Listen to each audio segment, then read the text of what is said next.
Stop trying to be a cyclist. That sounds really strange coming from a coach. What I mean is your levels of motivation, your commitment, your desire at the start of any journey is possibly holding you back from long-term progress in your fitness, well-being, health, even bloody happiness. For over 30 years, I've coached beginners all the way through to pros. They're both human beings, and I have seen both of them follow similar patterns. High levels of motivation at the start of a journey, followed by low levels of motivation. And some of them stay there and can't get out of it, regardless of what talent they have. In this video, I am going to give you a strategy that's going to overnight change your outlook on who you are and what you're trying to achieve, but more importantly, help you reach those high levels of fitness and sustain them forever. You ready?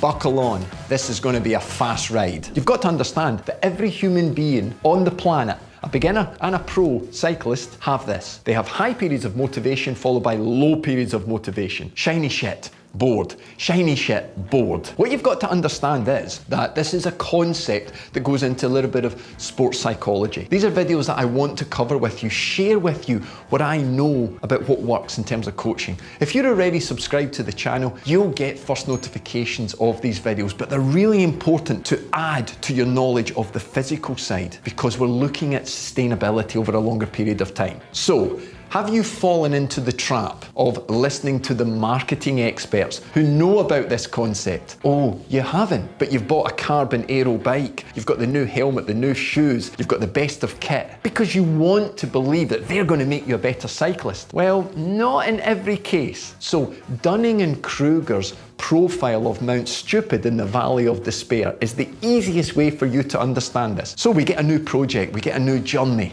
Wow, you've got a new partner, first day at the job, excitement. Now for some people, after seconds or minutes, or maybe a day, maybe you're lucky enough to get to a week, you've had enough. Because the view from Mount Stupid, it's not that good. You start to realise this journey's a little bit more difficult than I thought, because Mount Stupid is a hack. It's the lose 5 pounds of belly fat in 2 days, grow your hair back, and yeah, you know the shit. So you arrive at Mount Stupid, really excited. You've gone on some free course, you've got the knowledge, but then you stand at Mount Stupid, the wisdom's not there, the passion starts to go, because you start to realise, oh fuck, I can't do this. What was I thinking? How could it be so stupid? Okay, now there is a way out of it, because even the pro will fall into the valley of despair, but they know it's coming. They are taught how to get out of it, okay? I'm going to show you a very simple way. Now, I have got much more information on this in my 5-day Bulletproof challenge, where I go through the concept and I'll give you deeper reasons, because I've got more time with you. But be aware. For the amount of people who will join this challenge, I estimate only half of you have got what it takes to get out of it. And I'm only asking you to ride your bike for about 45 minutes. You want to know more? Click the link and you'll find out more about it. But let me ask you a couple of questions. So you're my potential client, okay? We're going to do some coaching together. So I ask you a question. So then, how many hours a week can you train? And you tell me 10, coach. So I write down 6, yeah? I say, how many miles can you ride a week? You say 100. I say 50. Do you get the idea? I already know it exists. So I prepare for it because I'm looking at sustainability over a longer period of time. And I expect the person to have this wobble, okay? Because the motivation will go, the shiny shit feeling dips. And this is because I ask you the next question. So what's your goal? And you tell me, oh, I've got this big event, we're doing it what? We're going to cycle 250 miles in 2 days. Okay, that's great. Or you say, hey, I've got this race that I want to do. Fantastic, when is it? It's in 12 weeks. Wonderful. Or you may have this charity event that everybody's doing and you're unsure about your fitness, but this charity event happens on the 20th of September. Great. But I'm already writing down, need a bigger goal, need a longer goal. So I'll come back to you and say, but yeah, but what's your why?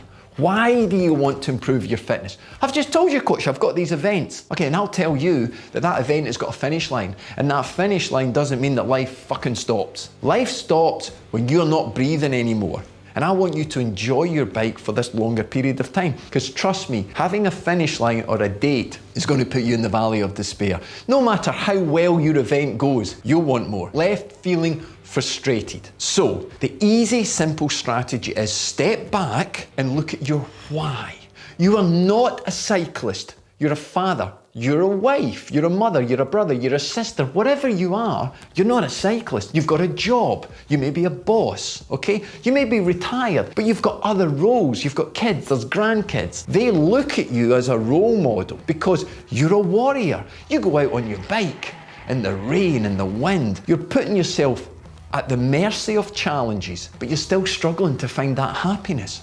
You've got to have this deeper why, and this why has got to go beyond a deadline date. You've got to have this longer project of the goal. So you've got to be thinking about your health, your weight, your mindset. You've got to be thinking about how you interact with all aspects of life, not just cycling. You've got to look at the areas you're not so good at. Did you know that it is very hard to maintain friendships? You've got to invest time in it. You've got to invest time in your family.